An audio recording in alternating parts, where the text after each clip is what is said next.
আসসালামু আলাইকুম দর্শক, আমরা এখন আছি মুক্তাগাছার জমিদার বাড়িতে।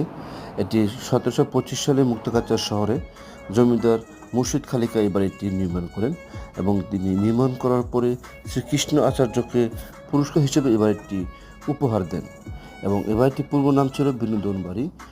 আচার্য চৌধুরীর প্রথম বংশের প্রথম শ্রীকৃষ্ণ আচার্য মুর্শিদাবাদের প্রথম রাজস্ব কর্মকর্তা হিসেবে কর্মরত ছিলেন। ময়মনসিংহ জেলার মুক্তাগাছা উপজেলার অবস্থিত এই জমিদার বাড়িটি প্রাচীন ঐতিহ্যের নিদর্শন বহন করে থাকে।